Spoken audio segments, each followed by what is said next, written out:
నమస్కారం.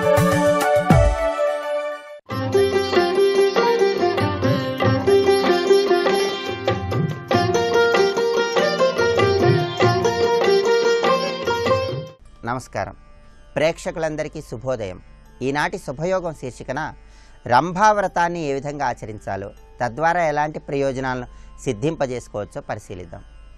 జ్యేష్ఠ మాసంలో వచ్చే శుద్ధ తదియ తిథి నాడు రంభావ్రతాన్ని ఆచరించటం ద్వారా పార్వతీదేవి అనుగ్రహానికి సులభంగా పాత్రలు కావచ్చని ధర్మసింధు, నిర్ణయ సింధు అనే ప్రామాణిక గ్రంథాల్లో వివరించడం జరిగింది. జ్యేష్ఠ మాసంలో వచ్చే శుద్ధ తదియ తిథి నాడు పార్వతీదేవి భృగు మహర్షి చెప్పటం వల్ల ఈ రంభావ్రతాన్ని ఆచరించి ఈశ్వరుడిని భర్తగా పొందినదని పురాణాలలో వివరించడం జరిగింది. అందువల్ల ఈరోజు ఎవరైనా సరే రంభావ్రతాన్ని ఆచరిస్తే పార్వతీదేవి అనుగ్రహానికి సులభంగా పాత్రలు కావచ్చు.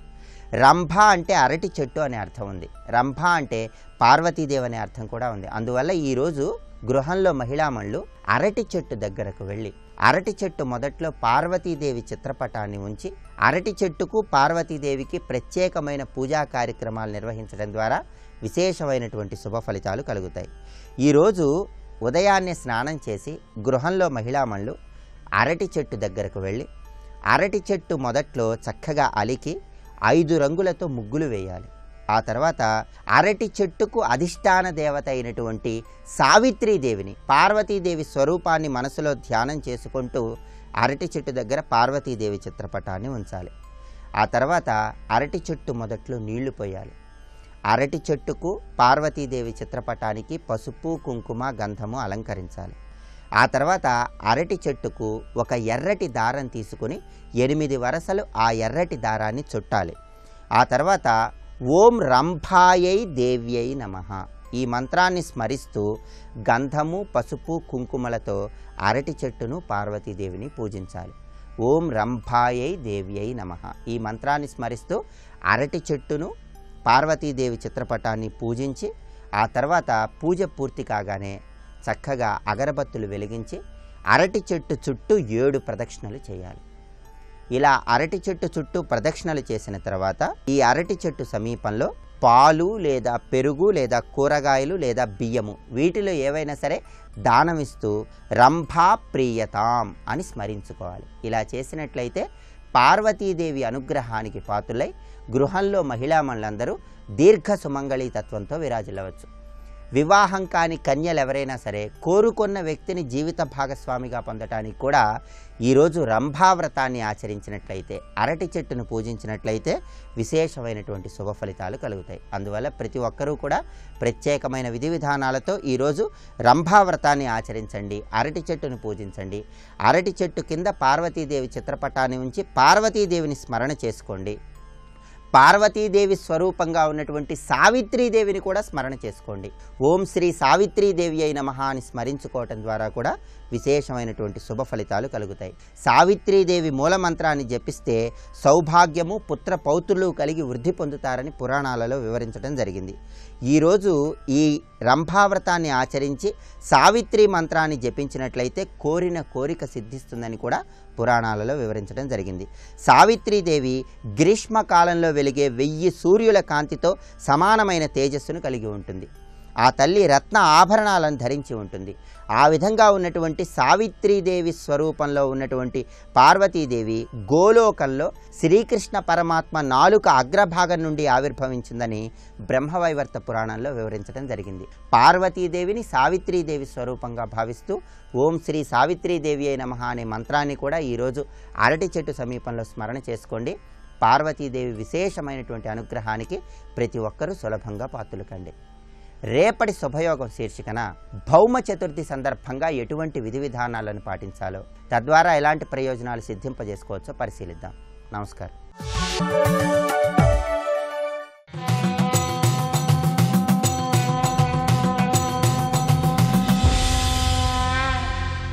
శతక సాహితీ సరస్వతికి నమస్కారం. భవ విచ్ఛేదన దక్షమై అగణితైశ్వర్య ప్రదాధ్యక్షమై సవసాహస్ర ఫలప్రదాన ఘనమై సర్వార్థ సంధాయియై అవిముక్త్యస్వర పద్మ నిర్మిత ఫలంబై గోప్య గోప్యమై ఒప్పు నీ శివకృన్నామ సహస్రమెల్లరకు సంసేవ్యంబు బాలాంబిక. ఓ బాలాత్రిపుర సుందరి, భవ విచ్ఛేదన దక్షమై, జన్మ పరంపరలనేవి రాకుండా దాన్ని, ఆ జన్మ పరంపరలను కల్పించేటువంటి కర్మబంధాన్ని విచ్ఛేదనం చేసేటువంటిది నీ యొక్క నామం, నీ యొక్క ధ్యానం. భవ విచ్ఛేదన దక్షమై అగణితైశ్వర్యప్రదాధ్యక్షమై, లెక్కింపలేనటువంటి ఐశ్వర్యం.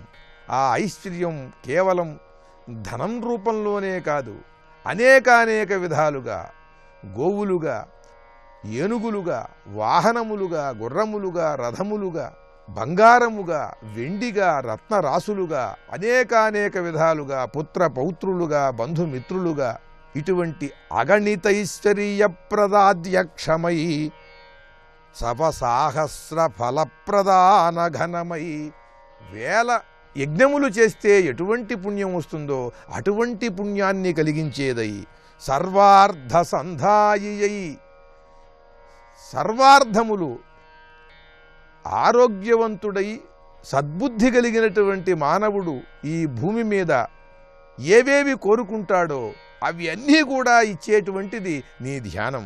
అవిముక్తేశ్వర పద్మ నిర్మిత ఫలంబై, మోక్షాన్ని కూడా ప్రసాదించేటువంటిదై, గోప్యమై ఒప్పు, అది పరమ రహస్యం, అన్నిటినీ ప్రసాదిస్తుంది, కోరినటువంటి వారికి సులభంగా వశమవుతుంది.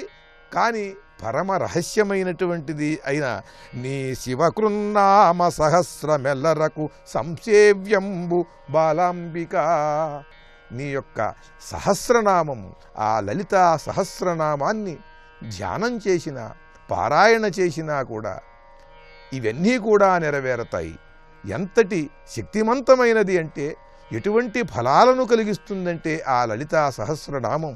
భవ విచ్ఛేదన దక్షమై అగణితైశ్వర్యప్రదాధ్యక్షమై సవసాహస్ర ఫలప్రదాన ఘనమై సర్వార్థ సంధాయియై అవిముక్తేశ్వర పద్మ నిర్మిత ఫలంబై గోప్యమై ఒప్పు నీ శివకృన్నామ సహస్రమెల్లరకు సంసేవ్యంబు బాలాంబిక అంటూ ఆ లలితాదేవి యొక్క నామం, ఒక్క నామం ధ్యానం చేసిన, మనస్సులో నిలుపుకున్న, జపించిన ఇటువంటి సత్ఫలాలన్నీ కలుగుతాయని తెలియజేస్తూ భక్తితో ఆ బాలాంబికను ఆరాధిస్తూ అద్భుతమైన పద్యరచన చేసి గొప్ప శతకాన్ని మనకు అందించిన వైద్యవరులు, సుప్రసిద్ధ పండిత కవులు శ్రీ ఈశ్వర సత్యనారాయణ శర్మ గారి బాలాంబికా శతకంలోని మరి ఒక పద్యం గురించి రేపు ఉదయం తెలుసుకుందాం.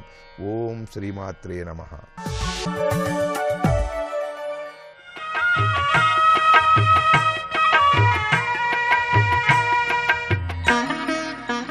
శ్రీగణేశాయ నమః. శ్రీసరస్వత్యై నమః. శ్రీపాదవల్లభ నరసింహ సరస్వతి. శ్రీగురుదత్తాత్రేయాయ నమః. శ్రీగణపతి సచ్చిదానంద సద్గురు పాదారవిందాభ్యాం నమో నమః. జయ గురుదత్త. యత్ర సత్కర్మ సమురంభో యత్ర వా సత్సమాగమః తత్రోల్లసతి గోవిందో మునిదేవగణాన్వితః.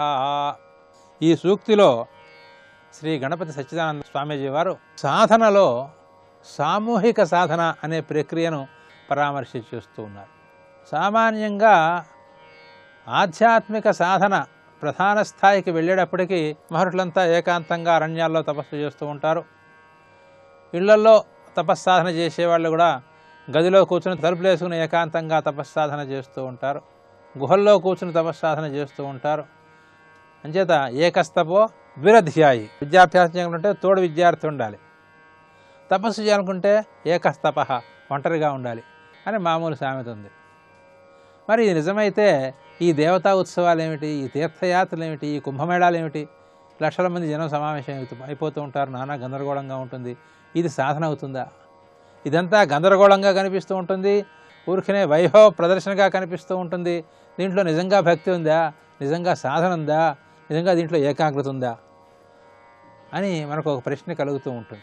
ఎత్ర సత్కర్మ సంరంభ తత్ర ఉల్లసతి గోవింద అంటున్నారు. ఎక్కడ హడావిడిగా సత్కర్మ జరుగుతూ ఉంటుందో అక్కడికి విష్ణుమూర్తి వచ్చి స్వయంగా కూర్చుంటాడు అంటున్నారు. ఎలా కుదురుతుంది? విష్ణుమూర్తి ఎప్పుడు వస్తాడు? నీ హృదయం ఏకాగ్రమైతే వస్తాడు. ఇంతమంది చుట్టూతో జనం గోలగాలుగా ఉంటే తప్పెట్లు తాళాలు మోగించేస్తూ ఉంటే ఆ విష్ణుమూర్తి ఎలా వచ్చేస్తాడు? ఎత్రవా సత్సమాగమ తత్రోల్లసతి గోవింద. సత్పురుషుల యొక్క సమూహం అంతా కూడా వచ్చి ఒకచోట పోగుపడితే అక్కడికి విష్ణుమూర్తి వచ్చి కూర్చుంటాడు ఉంటుంది. ఇది ఎలా కుదురుతుంది? ఒక కుంభమేళా తీసుకుందాం, లేకపోతే శ్రీశైలంలో శివరాత్రి ఉత్సవం తీసుకుందాం, భద్రాచలంలో శ్రీరామనవమి ఉత్సవం తీసుకుందాం. ఎంతోమంది సత్పురుషులు వస్తారు నిజమే, ఎంతోమంది సాధకులు వస్తారు నిజమే, కానీ అందరూ గోలగోలగా ఉంటారే. ఒక్కడు ధ్యానం చేస్తూ ఏకాగ్రంగా నిర్మలంగా కూర్చుంటే కనిపిస్తుంది. ఇదేం సాధన, ఇదేం గోల అంటే గోల కాదయ్యా, అది కూడా సాధనే. ఏకాంతం అంటే ఏమిటి నువ్వు నీ ఉద్దేశం? చుట్టూతా జనం లేకుండా ఉంటుంది ఏకాంతమా? ఒకడు కొండ మీద ఇక్కడ కూర్చున్నాడు ఎవరిని అంటుకోకూడదని, కానీ ఆలోచనలన్నీ మనసులో ముదురుతున్నాయి, అది ఏకాంతమా? కాదే. ఆలోచనలన్నీ ఎగిరిపోయి ఒకే ఒక విషయం మీద ఆలోచనలు వస్తుంటే దాని పేరు ఏకాంతం. ఈ రామాయణంలో శ్రీరామనవమి ఉత్సవాలు లాంటి సన్నివేశాలు జరుగుతోంది. నానా గోలగా ఉన్నట్టు కనిపిస్తోంది, కానీ అందరి గోల ఎక్కడికి వెళ్తోంది? శ్రీరాముడు సీతమ్మ పెళ్ళి, ఇంతే. ఒకే ఆలోచన. ఎన్ని రకాల గంతులేసినా ఒకే ఆలోచన. దాని చుట్టూతోనే మాటలన్నీ దాని చుట్టూతానే ఉంటాయి, ఆలోచనలన్నీ దాని చుట్టూతానే ఉంటాయి, చేష్టలన్నీ దాని చుట్టూతానే ఉంటాయి. అందరూ రాముడి చుట్టూతోనే తిరుగుతూ ఉంటారు. ఆ రామాలయం చుట్టూతానే ఏర్పాట్లు ఉంటాయి. కనుక ఏం జరుగుతోంది? ఆ బుద్ధిని రామ కళ్యాణము అనేటువంటి ఆలోచన కంటే భిన్నంగా పోనీయకుండా రామ కళ్యాణం అనేటువంటి ఒక పరిధి పెట్టుకున్నారు. అందులో రాముడున్నాడు, సీతమ్మ ఉంది, వశిష్ఠ మహర్షి ఉన్నాడు, దశరథుడు ఉన్నాడు, ఇంకా ఎవరో పరివారం ఉన్నారు, ఈ పెళ్లి తంతు ఉంది. ఇదంతా కొంత వెసులుబాటు ఉంది మనస్సుకి. ఎంత వెసులుబాటు ఉన్నా కూడా రామ కళ్యాణాన్ని దాటిపోయేందుకు వీల్లేదు ఆలోచన. అలా ఏర్పాటు చేసేస్తారు. ఎంత గందరగోళంగా ఉన్నా సరే ఆ మనస్సుకి పరిధి తగ్గించేస్తారు. కనుక ఏమవుతోంది? అంతటి గందరగోళంలోనూ కూడా, ఇంతటి వేల జన సమ్మర్దంలో కూడా ఈ వ్యక్తి ఏకాంతుడే అయిపోతున్నాడు. ఆ మనస్సు ఏకాంతంలోనే ఉండిపోతోంది. ఏది ఏకాంతం? రామ కళ్యాణం అనే ఏకాంతంలో ఉండిపోతోంది. శివరాత్రి అంటే ఆ శివలింగం జ్యోతిర్లింగం అనేటువంటి ఆ ఏకాంతంలో ఉండిపోతోంది. దీన్ని సాధించారు మహర్షులు. అందుకనే ఈ సామూహిక పూజ కూడా మనకి సామాజిక జీవనం చేసే వాళ్ళకి కావాల్సిందేనయ్యా అన్నారు. సామాజిక జీవనం చేయకుండా పరిపూర్ణంగా తపస్సులోనే మునిగిపోయేంత శక్తి కనుక ఉన్నట్టయితే వాడు అడవులోకి వెళ్ళిపోతాడు, గుహల్లోకి వెళ్ళిపోతాడు, వాడి సంగతి వేరు. సమాజ జీవనం చేస్తూ నీ మనసును ఏకాగ్రం చేసుకోవాలని ప్రయత్నం చేస్తుంటే నీకు సమాజంలో ఎన్ని అంశాలు ఉన్నాయో అన్ని అంశాలు మనసు వెంటబడుతూ ఉంటాయి. ఇటువంటి వెంటబడుతున్న సమయంలో కూడా మనస్సుకు ఏకాగ్రతను తీసుకురావాలన్నట్టయితే ఇటువంటి ఉత్సవాలు, ఇటువంటి సమ్మేళనాలు ఇవి పనిచేస్తాయ్యా, సత్సంగాలు పనిచేస్తాయ్యా. కనుక ఎక్కడైతే సత్కర్మ సంరంభంగా జరుగుతూ ఉంటుందో, ఎక్కడైతే సత్సమావేశం ఆర్భాటంగా జరుగుతూ ఉంటుందో అక్కడ మనస్సు నీకు తెలియకుండానే ఏకాగ్రం అయిపోతుంది, లగ్నం అయిపోతుంది, దాంట్లో మునిగిపోతుంది. అటువంటి స్థితిని నువ్వు ప్రోత్సహించుకో, అటువంటి ఉత్సవాల్లో నువ్వు భాగం పంచుకో అని శ్రీ స్వామీజీ మనకు హెచ్చరిస్తున్నారు. ఈ హెచ్చరికను స్వీకరించి మనం మంచి అభ్యాసాలు చేసుకుందాం. జై గురుదత్త.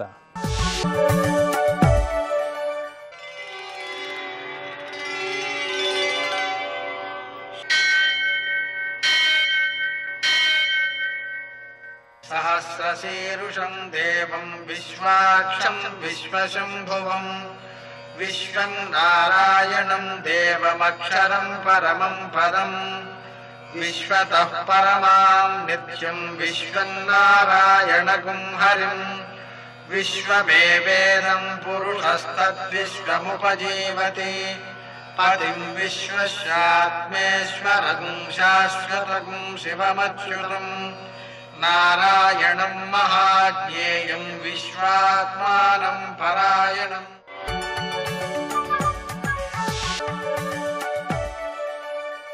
సూర్యశౌర్యమథేందురింద్రపదవీ సన్మంగళం మంగళం. యఃకర్తా జగతాం భర్తా సంహర్తా మహసాం నిధిః ప్రణమామి తమాదిత్యం బహిరంతస్తమోపహం. నేటి కాలమాన విశేషాలను గమనిద్దాం. స్వస్తి శ్రీ చాంద్రమాన హేమలంబనామ సంవత్సరం ఉత్తరాయణం, గ్రీష్మ ఋతువు, జ్యేష్ఠమాసం, శుక్లపక్షం, ఆదివారం. సూర్యోదయం 5:45 సూర్యాస్తమయం 6:41 తిథి తదియ, మధ్యాహ్నం 2:08 వరకు, నక్షత్రం ఆర్ద్ర మధ్యాహ్నం 3:34 వరకు, వర్జం రాత్రి 2:31 నుంచి 3:59 వరకు, దుర్ముహూర్తం సాయంకాలం 4:58 నుంచి 5:49 వరకు, అమృతకాలం ఉదయం 6:39 నుంచి 8:05 వరకు, రాహుకాలం ఆదివారం కాబట్టి సాయంకాలం 4:30 నుంచి 6 గంటల వరకు, అష్టగోర్గరీత్యా శుభప్రదమైన సమయం మధ్యాహ్నం 12 గంటలకి. నేటి విశేషాలు: ఆదివారం, రంభావ్రతం, కర్తరీత్యాగం, ప్రదోషం. కర్తరీత్యాగం అయిపోయినందువలన ఈ పైన గృహ నిర్మాణపు పనులను పునఃప్రారంభం చేస్తూ ఉంటారు. అలాగే ప్రదోషం కావడం వలన సాయంకాలం సూర్యాస్తమయం తర్వాత 1:12 సమయంలో ఆదివారం కూడా కలిసి వచ్చింది కాబట్టి ఆ శంకరుణ్ణి గోధుమలతో పూజించి వాటిని ఆవులకు పెట్టడం ద్వారా సంతానం యొక్క అభివృద్ధి, సంతానం లేని వారికి సంతానం కలగడం మొదలైనటువంటి సత్ఫలితాలు సిద్ధిస్తాయి. ఇంకా రంభావ్రతం సందర్భంగా వివాహం కావలసినటువంటి స్త్రీలు గౌరీదేవిని పూజ చేయడం ప్రారంభిస్తారు. ఈ రోజు నుంచి మాసాంతం వరకు చేస్తారన్నమాట. ఎలా అంటే అరటి తోటలో గౌరీదేవిని పూజ చేస్తారు. రంభ అంటే అరటి చెట్టు అనమాట. ఆ తోటలోనే వీరు పరుండడం అంటే అక్కడే రాత్రి కూడా పడుకుంటారనమాట. ఆ విధంగా ఆ రంభావ్రతాన్ని ఆచరించడం ద్వారా సౌభాగ్య సిద్ధి, ఉత్తమ వరప్రాప్తి మొదలైన చాలా సత్ఫలితాలు ఉన్నాయి.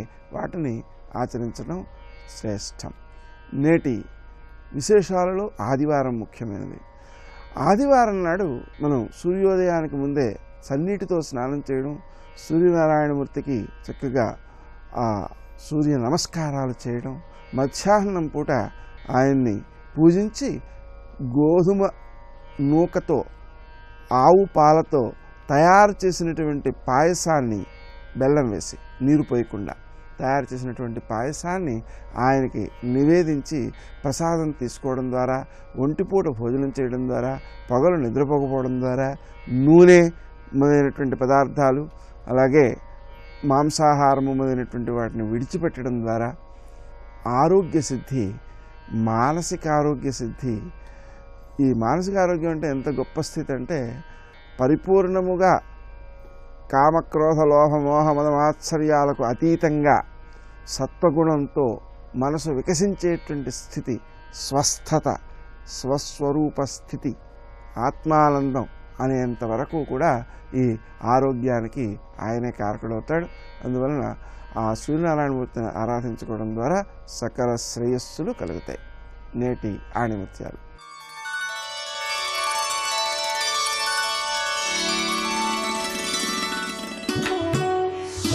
ఆనందం వస్తువులలో ఉండదు, మనసులో ఉంటుంది.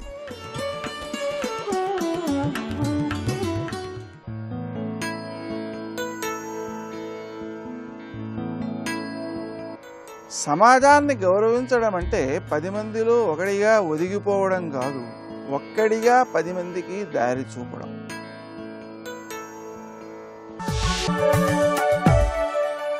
ప్రాతస్మరామి లలితావదనారవిందం బింబాధరం పృథులమౌక్తికశోభినాసం ఆకర్ణదీర్ఘనయనం మణికుండలాఢ్యం మందస్మితం మృదుమదోజ్వల భారదేశం. అద్భుతమైన కామాక్షి, కాంచీపుర కామాక్షి దేవే. ఆ చుట్టూ ఉపాలయాలు ఉన్నాయి, 50 ఉపాలయాలు. ఆ 50 ఉపాలయాల్లో అమ్మవార్లు 50 మంది అమ్మవార్లు ఉన్నారు. అంటే చుట్టూ 50 మంది అమ్మవార్లు, మధ్యలో కామాక్షిదేవి. ఒక్కొక్క రూపాన్ని చూస్తుంటే ఈ చెప్పిన 50 అక్షరముల రూపములు అక్కడ ఉన్నాయి. అక్కడ ఆ క్షేత్రం ఉంది. అక్కడ ఏమిటి క్షేత్రం? ఇదేమిటి అంటే ఒకప్పుడు కంచి మహాస్వామి చంద్రశేఖరేంద్ర సరస్వతి స్వామి వారు ఆ చోటుకి వెళ్ళినప్పుడు ధ్యానంలో అమ్మవారు అక్కడ ఆ విధంగా దర్శనం ఇవ్వగా ఇలాంటి ఆలయం నిర్మించాలే నేను రూపకల్పన చేశారు ఆయన. ఆ రూపకల్పనను అనుసరించి తర్వాత శ్రీ శ్రీ శ్రీ జయేంద్ర సరస్వతి స్వామి వారు ఆ భవ్యాలయాలను ప్రతిష్ఠ చేయడం జరిగినది. అంటే మొత్తం మాతృకావర్ణ దేవతలు అక్కడ ఉన్నారు. అనగా అక్షరములన్నీ అమ్మ రూపములు అని ఉపాసించడం అనే గొప్ప విద్య ఉన్నది. ఆ విద్య శ్రీ విద్యలో ప్రధానంగా ఉన్నది. దాన్ని ఈ శ్లోకంలో మనం తీసుకున్నాం. ప్రేమవతీ కంపాయాం స్థేమవతీ యతి మనస్సు భూమవతి సామవతి సత్యగిరాం సోమవతి శిరసి భాతి హైమవతి. ఇదొక చాలా భవ్యమైన శ్లోకం. ఇదొకటి. ఇందులో వతీవతీలు వచ్చే చూడండి. ప్రేమవతి, ఇవిడ ప్రేమ కలిగినది అంటే ప్రీతి భావం ఇవిడుకుందిట. దేనిపై? కంపాయాం ప్రేమవతి. కంపా నదిపై ప్రీతి ఉంది, అందుకే అక్కడే కూర్చుంది ఆవిడ. కంపా నదీ తీరంలో ప్రేమగా నెలకొని ఉన్నది కనుక ప్రేమవతి కంపాయాం. స్థేమవతి యతి మనస్సు, అద్భుతమైన మాట అండి. కంపానదీ తీరంలో ప్రీతిగా ఉన్న తల్లి యతుల యొక్క మనస్సులో స్థేమవతి. స్థేమవతి అంటే స్థిరముగా ఉన్నది అని అర్థంట. యతుల మనస్సులో స్థిరంగా ఉంటుంది. యతులు కాని వారికి అమ్మవారు కష్టపడి జానిస్తే కాసేపు మెరిసి వెళ్ళిపోతూ ఉంటుంది. యతులు హృదయంలో మాత్రమే స్థిరంగా ఉంటుంది. ఆవిడ బ్రహ్మ విద్యా రూపిణిగా యతుల హృదయంలో స్థిరంగా ఉంటుంది. స్థేమవతి యతి మనస్సు. యతులంటే ఇంద్రియ నిగ్రహము కలవారు, అది యమిన ధర్మము. అది వాళ్ళని సంయములు అని కూడా అంటారు. యతీశ్వరులు అంటే వాళ్ళు ఇంద్రియ నిగ్రహ సంపన్నులైన వారి యొక్క హృదయమనందు స్థిరంగా ఉంటుంది అన్నారు. అందుకే యతి మనస్సు స్థేమవతి. కంపానదిలో ప్రీతిగా ఉన్న తల్లి యతుల మనస్సులో స్థిరంగా ఉన్నది. ఆవిడ భూమవతి. ఈ మాట చాలా గొప్ప మాట అన్నారండి. భూమవతి అనే మాటకి అర్థం ఏమిటి? ఇది నిజానికి ఉపనిషత్తుల్లో భూమా అని పరబ్రహ్మతత్వాన్ని చెప్తారు. భూమా అంటే అత్యంత విస్తారమైనది అని అర్థం. అనంతం సత్యం జ్ఞానం అనంతం బ్రహ్మ అని చెప్పబడ్డమే భూమన్ అనే శబ్దాల్లో ఉన్నటువంటి విషయం. అలాంటి భూమాస్వరూపిణి ఈవిడ, అందుకే భూమవతి అన్నారు ఇక్కడ. అంటే పరబ్రహ్మస్వరూపిణి అయిన ఈ తల్లి కంపానదిలో భక్తుల ఎడల ప్రేమతో వెలసినది, యతుల హృదయంలో స్థిరంగా ఉన్నది. ఈవిడ వేదవాక్కుల యందు సామముగా ఉన్నది. సామవతి సత్యగిరాం అన్నారు ఇక్కడ. ఇది ఆలోచించవలసిన అంశం. కృష్ణ పరమాత్మ గీతలో వేదానాం సామవేదోస్మి అని చెప్పిన దానిలో అర్థం ఇది. ఇక్కడ సామవతి సత్యగిరాం ఇది ఆలోచించాలని అంటే మూక కవి ఏదో పదాలు పేర్చుకునే కవి కాడు, ద్రష్ట. అందుకే సత్యగిరాం. సత్యగిరాం అంటే సత్యవాక్కులు. సత్యవాక్కులు అంటే వేదములు. వేదముల్లో ఈవిడ సామరూపిణిగా ఉన్నది. వేదముల్లో సామరూపం అంటే వేదాల్లో సామవేదం అనే పార్ట్ అని కాదర్థం, సామగానము అని అర్థం. వేదముల్లో సామగానం ఉంది. ఆ సామగానం భగవత్ స్వరూపము. ఆ సామగానములో ఉండేటటువంటి ఆ సంగీతాత్మక ప్రక్రియ, ఆ స్వరరూపమే నాదము భగవత్ స్వరూపం. అందుకే సామగానం చేతనే దేవతలు లొంగిపోతారు, ఇంక దేనికి లొంగరు. ఆ కారణం చేతనే యజ్ఞముల్లో ఉద్గాత అత్యంత ప్రధానంగా ఉంటాడు. ఉద్గాత అంటే సామగానం చేస్తాడు. రుక్కుల్లో చెప్పబడ్డ మంత్రములు సామముగా గానం చేసేటప్పటికల్లా దేవతలు ఆ ఆహుతుల ద్వారా పొందిన తృప్తి కంటే ఎక్కువ తృప్తి సామగానంతో పొందుతారట. అసలు సామం అంటేనే లొంగదీసుకొనుట అని. ఏ విధంగా గానం చేస్తే దేవతలు లొంగిపోతారో ఆ గానం పేరు సామగానం అండి. ఇక్కడ మన సామదాన భేద దండోపాయాలన్నప్పుడు సామం అదే. అందుకు దేవతలను లొంగదీసుకోగలిగేటువంటి గానశక్తి స్వరూపమైన మంత్రములవి, అవి సామగానం. ఆ సామగాన రూపముగా ఉన్నది ఈ తల్లి అన్నారు. సామగానం భగవత్ స్వరూపం.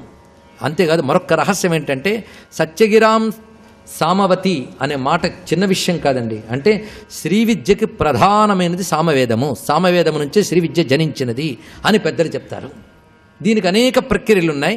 ఉదాహరణకి సామవేదానికి శాఖగా చెప్పబడుతున్నటువంటిది తలవకారోపనిషత్తు. దానికే కేనోపనిషత్తు అని పేరు. ఇది సామవేదానికి శాఖ ఈ ఉపనిషత్తు. ఆ కేనోపనిషత్తులో చెప్పబడిందంతా అమ్మవారి, మరొకటి కాదు. అక్కడ ఈవిడ కనబడుతుంది. అగ్నిపుంజం మధ్యంలో అమ్మవారు దర్శనమిచ్చి తానేమిటో ఇంద్రుడికి బోధిస్తుంది. ఆ ఇంద్రుడికి బోధించడమే శ్రీ విద్య. అది రహస్యం. ద్రష్టలు పట్టుకుంటారు అక్కడ. పరబ్రహ్మ యొక్క శక్తి తస్మిన్నేవాకాశే స్త్రియమాజగామా అని మొదలవుతుంది అక్కడ మంత్రం కేనోపనిషత్తులో. ఆ కనబడ్డ తల్లి ఆవిడ శ్రీ విద్యారూపిణి. అది ఇంద్రుడికి బోధించిన శ్రీ విద్య, ఇంద్ర విద్యది. అది స్వరూపం. కనుకనే సామవేద జనితమైనటువంటిది ఆ శ్రీ విద్య అని చెప్పడానికే సామవతి సత్యగిరాం. ఇది మరింత దృఢపరచడానికి ఈ శ్లోకంలో ఆఖరి వాక్యం చూడండి. సోమవతి శిరసిభాతి హైమవతి అక్కడిచ్చాడు. ఇప్పుడు కేనోపనిషత్తు బాగా తెలిసిన వాళ్ళకి ఇంకా సులభంగా ఉంటుంది. అక్కడ అమ్మవారు చెప్తారు తానెవరో. ఉమాం హైమవతీం బహుశోభమానాం అక్కడొస్తుంది ఆ మంత్రం. హైమవతీం బహుశోభమానాం. హైమవతి అని తన పేరు తానే చెప్పుకుంటుంది. నేను హైమవతిని, ఉమాదేవిని, బహుశోభమాన అయిన తల్లిని అని ఇంద్రునితో చెప్తుంది ఆ తల్లి. ఇది ఎక్కడొచ్చింది? కేనోపనిషత్తులో వచ్చింది. ఇది ఎక్కడుంది? సామవేదంలో ఉంది. అందుకు మీరు చూడండి, సామవతి సత్యగిరాం సోమవతి శిరసిభాతి హైమవతి అన్నాడు. సోమవతి శిరసి అంటే శిరస్సునందు చంద్రకళని పెట్టుకున్న హైమవతి ఈవిడ.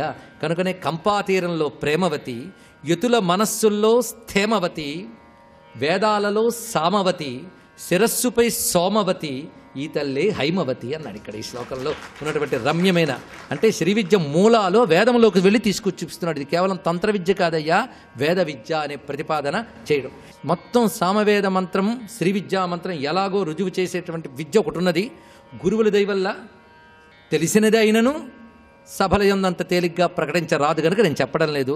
సామవతి సత్యంగిరామ్ అనే మాట రాయగలిగిన వాడు సామాన్యుడు కాడు, అదొక్కటి తెలుసుకోండి. మూక కవి సిద్ధి పొందినవాడు కనుకనే ఇంత గొప్ప పద్యాన్ని రచించగలిగాడు. ఇది కూడా మహిమాన్వితమైన పద్యంగా శాస్త్రంలో చెప్పబడుతున్నది. ఈం అనేటువంటి నాదముతో ధరణిమయీం ఎలా వచ్చిందో ఇది కూడా 74వ శ్లోకం. వేదమయీం నాదమయీం బిందుమయీం పరపదోద్యదిందుమయీం మంత్రమయీం తంత్రమయీం ప్రకృతిమయీం నౌమి విశ్వవికృతిమయీం. అమ్మ ఎన్నెన్ని రూపములతో వ్యాపించి ఉందో చూపిస్తున్నారు. ఒకటి శబ్దస్వరూపము, ఇంకోటి విశ్వరూపము. శబ్దరూపముగా చూస్తే వేదమయి, ఇవిడే నాదమయి, బిందుమయి. ఈ బిందువు చాలా ముఖ్యమైనదండి. ఈ బిందువే అన్న నాదంలో ఉంటుంది. ఈ బిందువు మంత్రత్వం ఇస్తుందండి. ఇప్పుడు ఆ అని అక్షరం ఉంది, అంటే మంత్రం అయిపోయింది. అనేటువంటి బిందువు కలిసింది అక్కడ, అది బిందువు కలవగానే మంత్రత్వం ఏర్పడింది. బిందువుకి అంత శక్తి ఉంటుంది. ఆ బిందువు సృష్టికి మూల స్థితి కనుకనే బిందువుకి అంత స్థితి ఉన్నది. స్వస్తి. అదివో అల్లదివో శ్రీహరివాసము 10,000 శేషుల పడగలమయము. అదివో అల్లదివో శ్రీహరివాసము. ఆ రంగదాసు తవ్వినటువంటి బావి దగ్గర నిలబడి, బావికి 2-3 అడుగుల దూరంలో నిలబడి ఆనందనిలయ విమానం మీదకి చూస్తే, ఆనందనిలయ విమానం మీద ఒక సింహం ఉంటుంది. ఆ సింహం ఇలా తోక పైకెత్తి ఉండి సింహం కనపడుతుంది మీకు. ఇక్కడ ఉన్నటువంటి సింహం ఇటువైపు మూలకి ఉన్నటువంటి వెంకటరమణుడు ఆనంద నిలయంలో అక్కడి నుంచి చూస్తే మాత్రమే కనపడతాడు. వీరాసనం వేసుకుని కూర్చుని ఉంటాడు. మీరక్కడి నుంచి చూస్తే సింహం మీదకి వచ్చేస్తుంది మూర్తి సింహం మీదకి వచ్చి ఆయన సింహవాహనం మీద కూర్చుని ఈ కాలెత్తి ఈ తొడ మీద వేసుకుని మీకు కనపడతాడు. అదిగో ఆ మూర్తిని మీరు బాగా పట్టుకుని ధ్యానం చేయగలిగితే ఆ మూర్తి దక్షిణామూర్తి స్వరూపానికి చాలా దగ్గరగా ఉంటుంది. అక్కడ మీకు అసలు వెంకటేశ్వర వైభవం అందడం ప్రారంభమవుతుంది. ఈ మాట వెంకటాచలం వెడితే తప్పకుండా మీరు అటువంటి దర్శనాన్ని కోల్పోకుండా చేసే ప్రయత్నం చేయండి.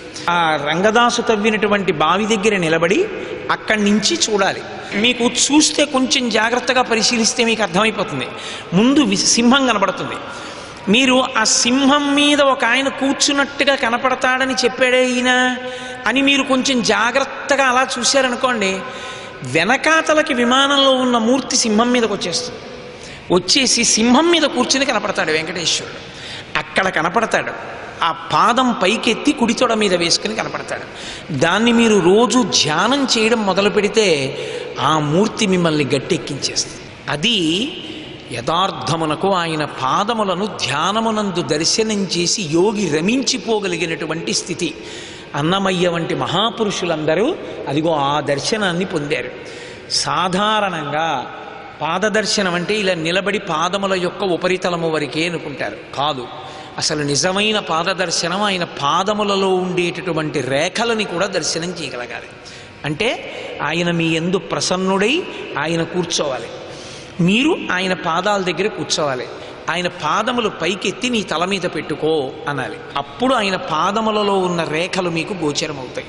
అంటే అంత భక్తితో ఎవడు నిలబడగలడో, ఎవడు అలా పాదముల అడుగు భాగాన్ని దర్శనం చెయ్యగలడో వాడు ప్రారబ్ధం అనుభవించడానికి ఈ జన్మని చిట్టచివరిసారి శరీరంతో ఉన్నాడు. వాడికి ఇదే ఆఖరిసారి శరీరం విడిచిపెట్టడం. ఇక వాడికి మళ్ళీ జన్మ ఉండదు, మళ్ళీ మృత్యువు ఉండదు. వాడు ఈశ్వరుని యందు కలిసిపోతాడు. తిరుమల క్షేత్రంలో అనేకమైనటువంటి రహస్యములు ఇటువంటివి ఎన్నో ఉన్నాయి. మీరు దర్శనం చేసేటప్పుడు చాలా జాగ్రత్తగా పరిశీలించి పెద్దల దగ్గర తెలుసుకుని ఆనందనిలయ విమానాన్ని దర్శనం చేస్తే మీకు ఎన్నో ఇటువంటివి గోచరిస్తాయి. శ్రీరంగంలో అయితే ప్రణవాకార విమానం, కంచిలో అయితే పుణ్యకోటి విమానం, తిరుమలలో అయితే ఆనందనిలయ విమానం. విమానము అంటే దేవాలయం యొక్క పైకప్పు, స్వామి మూర్తి ఉన్న చోట పైనున్న కప్పు, అది త్రికరణములను ఏకీకృతము చేస్తుంది. అందుకే ఆనంద నిలయమునందు ప్రవేశించినట్లుగా భావన చేసి ధ్యానం చేస్తే విశేషమైన అనుగ్రహం కలుగుతుంది. వెంకటేశ్వర దర్శనము ఎంత గొప్పది, దాని గురించి ఒక్క మాటలో నేను పూర్తి చేయడానికి ఆ మార్గాన్ని ఎంచుకున్నాను. కృతయుగంలో 10 సంవత్సర కాలములు చేసినటువంటి పుణ్యం ఏదైతే ఉంటుందో దాన్ని త్రేతాయుగంలో 7 నెలలు చేస్తే చాలు. అంటే అప్పటికి భగవంతుని మీద దృష్టి పెట్టగలిగిన శక్తి క్షీణించిపోతుంది త్రేతాయుగానికి. నేను 10 సంవత్సరములు కృతయుగంలో చేసిన పుణ్యం త్రేతాయుగంలో 7 నెలలకు వస్తుంది. త్రేతాయుగంలో 7 నెలలకి వచ్చినటువంటి పుణ్యం ద్వాపర యుగంలో 15 రోజులు చేసినటువంటి పుణ్యం కృతయుగంలో 10 ఏళ్ళు చేసిన పుణ్యానికి సమానమవుతుంది. అంటే అంత తగ్గిపోతుంది భగవంతుడి మీద దృష్టి పెట్టగలిగిన శక్తి. కలియుగంలో ఒక్కరోజు పుణ్యం కానీ చెయ్యగలిగితే కృతయుగంలో 10 సంవత్సరముల పుణ్యంతో సమానమవుతుంది. కలియుగంలో ఎవరైనా ఆనంద నిలయంలో నిలబడినటువంటి వెంకటేశ్వర స్వామి వారి దర్శనాన్ని లిప్తకాలం చేస్తే, అంటే కనురెప్ప పడి పైకెత్తే లోపల ఒకసారి అలా వెంకటేశ్వరుణ్ణి చూస్తే కృతయుగంలో 10 సంవత్సరములలో పుణ్యాన్ని కోటి పెట్టి గుణిస్తే ఎంత పుణ్యం వస్తుందో అంత పుణ్యం లిప్తకాల దర్శనం చేత వస్తుంది. అందుకని వ్యాసుడు అన్నాడు కలౌ సాధుహు అనడానికి కారణం అదే. కలియుగము అత్యంత యోగ్యమైన కాలము అనడానికి కారణం ఏమిటో తెలుసా? కృతయుగంలోనూ త్రేతాయుగంలోనూ ద్వాపర యుగంలోనూ చేసేటటువంటి పుణ్య సముపార్జన ఎంత కష్టమో కలియుగంలో అంత తేలికగా పుణ్యం వస్తుంది. భగవంతుని యొక్క దర్శనమునందు భగవంతుని దగ్గర మనం భక్తితో నిలబడ్డం చేత, ఆయన నామం చెప్పడం చేత, ఆయనని కీర్తించడం చేత, ఆయన యందు భక్తితో ఉండడం చేత అంతటి వైభవాన్ని పొందుతాడు. అందుకే ఎవరు తన పాదములను దర్శనం చేస్తున్నారో, ఆయన పాదములను నమ్ముకున్నారో వారికి ఇక ఏ విధమైన ఇబ్బంది ఉండదు. జనులకు తన చరణములే గతి అని దక్షిణకరము పాదములు చూప, నా పాదములే గతి అని కుడి చెయ్యి చూపిస్తూ ఉంటుంది. ఎవరు నా పాదములు నమ్ముకున్నారో వాళ్ళకి సంసారము నడుంలోతే వస్తుంది అని చెప్పడానికి ఎడమ చెయ్యి నడుం మీద వేసుకుని ఉంటాడు. సనాతన ధర్మమునందు ముద్ర పడితే దానికి ఒక లక్షణం ఉంటుంది. అందుకే ఎవరు తనని నమ్మారో వారికి ఈ భవాంబోధి కటిదగ్నమగునటంచు, నడుంలోతు సముద్రంలా, నడుంలోతు నీళ్లలా సంసారమునందు వాడు మునిగిపోకుండా మోక్షమును పొందగలడు. అందుకని నడుం మీద చెయ్యేసి ఉంటారు. ఉండి పరమపావన శేష పర్వతము మీద అలరు ఆనంద నిలయమందను నిలిచి, ఆనంద నిలయంలో ఉండి దివ్యమంగళ విగ్రహుండవ్యయుండు. పసిపిల్లలకి ఏమర్థం అవుతుందో మనకి తెలియదు, వృద్ధులు ఏం పొందుతారో తెలియదు. ఎవరు లోపలికి వెళ్ళనివ్వండి, ఆయన చదువుకున్నవాడా, పండితుడా, జ్ఞాన, కవ్య, గాయకుడా, విద్వాంసుడా, సామాన్య గృహస్థ, ఎవరు ఆనందనిలయ విమానంలోకి ప్రవేశించి ఒక్కసారి స్వామి వంక చూసినా అంతే, ఏదో తెలియని ఆనందం ముప్పిరిగొని తోసేస్తున్నా సరే వెళ్లకుండా వెనక్కి తిరిగి గోవిందా గోవిందా గోవిందా గోవిందా అంటూనే ఉంటారు. వెంకటాచలంలో ఆ స్వామి యొక్క ఆకర్షణ అటువంటిది, అది ఒక విద్యుద్ఘాతం లాంటిది. మీ ప్రయత్నంతో మీరు మనసు నిలబెట్టాలి. ఇతర విషయముల యందు పూజ చేసేటప్పుడు మీ మనసు మీరు నిలబెట్టాలి. ఆనంద నిలయంలో మీ మనసుని మీరు వెనక్కి తీసుకోలేరు. అప్పుడు మీ అబ్బాయో మీ అమ్మాయో ఇంకోటో మీకేం గుర్తురాదు. ఇలా చూడగానే అబ్బా పాదాలు చూస్తే పాదాలు, మోకాళ్ళు చూస్తే మోకాళ్ళు, తొడలు చూస్తే తొడలు, నడుం చూస్తే నడుం, వక్షస్థలం చూస్తే వక్షస్థలం, కంఠం చూస్తే కంఠం, గడ్డం చూస్తే గడ్డం, మూతి చూస్తే మూతి, ముక్కు, కళ్ళు, నుదురు, కిరీటం, చెవులు, ఏది చూస్తే అదే అందం. మనసు వెళ్ళి అక్కడ నిలబడిపోతుందంటే అంతటి దివ్యమంగళ విగ్రహుండవ్యయుండు పరమపావన శేష పర్వతము మీద అలరు ఆనంద నిలయమందును నిలిచి భక్తవరదుండు వెంకటేశ్వరుడు వేట్క. ఎక్కడ ఉన్నవాడైనా సరే ఏడుకొండలవాడ వెంకటరమణ గోవిందా గోవిందా అన్నాడా ఆయనకి వినపడుతుంది. అందుకే వెంకటేశ్వరుడి గురించి చెప్తూ ఓ మాట అంటారు, గోవిందనామముల్ గొంతెత్తు పాడుచు కొండెక్కు భక్తుల గుంపులొకట, తల తీసి ఇత్తుమా ఇలవేలు పంచును తల వెంట్రుకలనిచ్చు ధన్యులొకట, స్వామిని దర్శించి సంతోషమాగక పరవశులకు పుణ్య పురుషులొకట, భక్తి ప్రసాదంబు కన్నుల కద్దుకొని పరవశమునందు భక్తుల గుంపులొకట, ఏది ఎయ్యడ విన్నను స్వామి మాటే, ఏది ఎచ్చట చూసిన స్వామి కొరకే, సకల హృదయాల ఉండెడి స్వామి ఒకడే, స్వామి నటించుచుండు ఈ శైలమందు అంటారు. సర్వం శ్రీ ఉమామహేశ్వర పరబ్రహ్మార్పణమస్తు. స్వస్తి.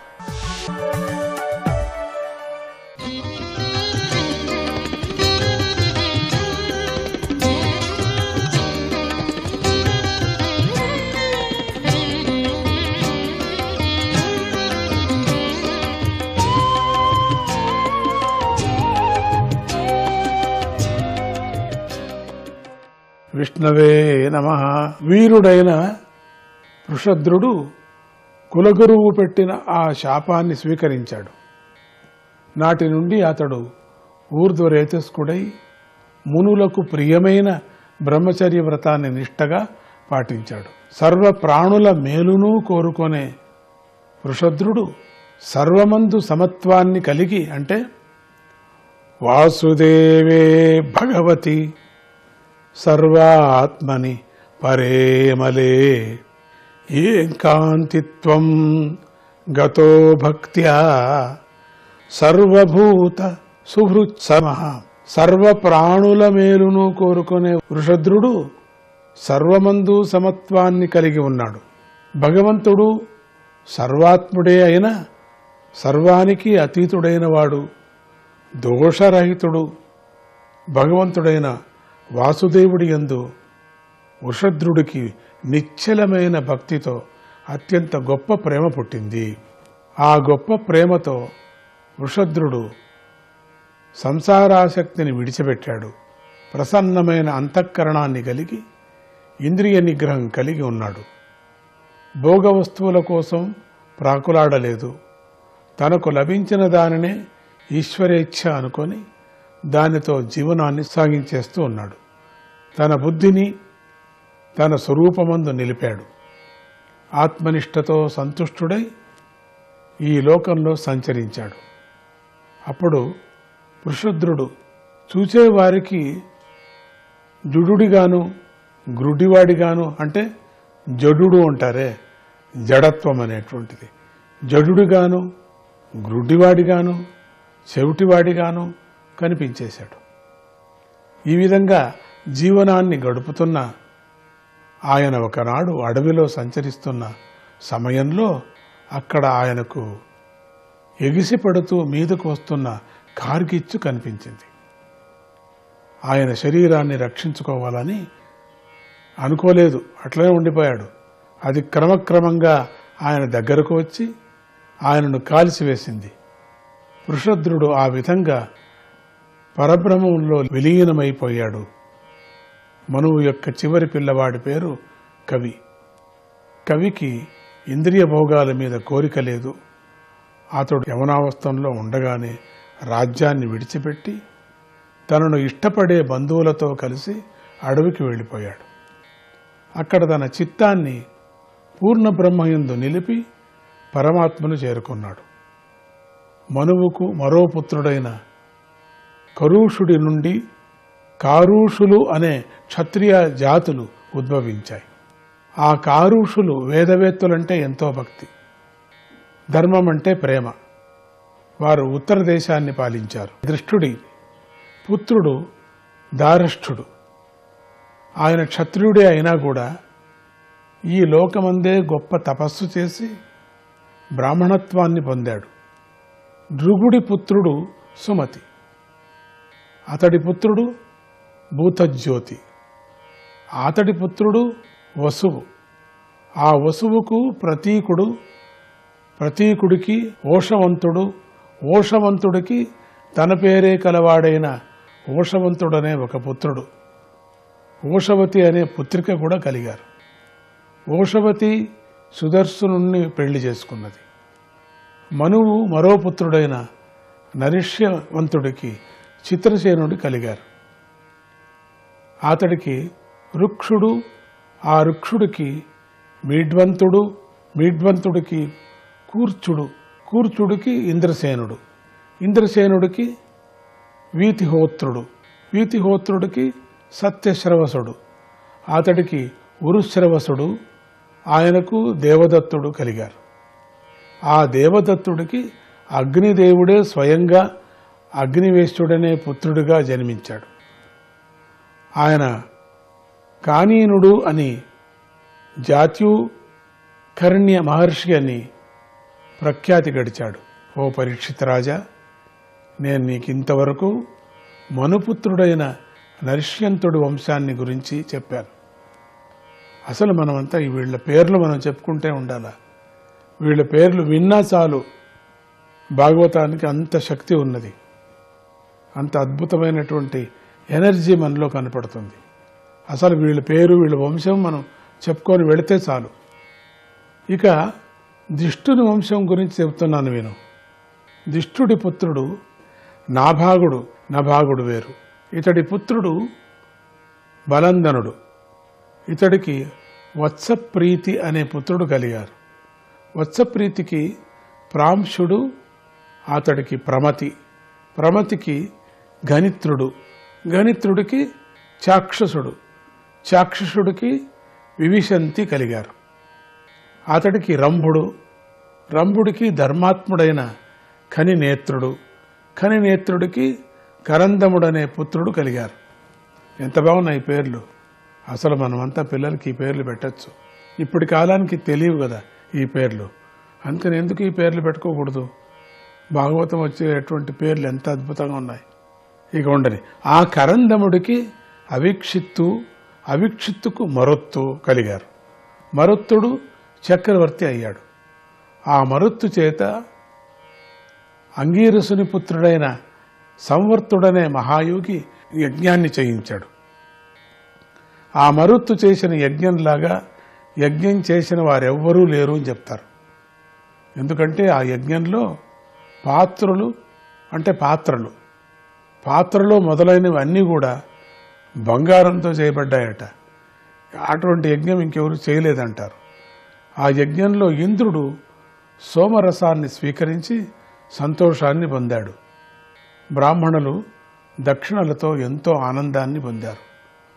మరుద్గణాలు అందరికీ పదార్థాలను వడ్డించగా విశ్వదేవతలు సభాసదులయ్యారు.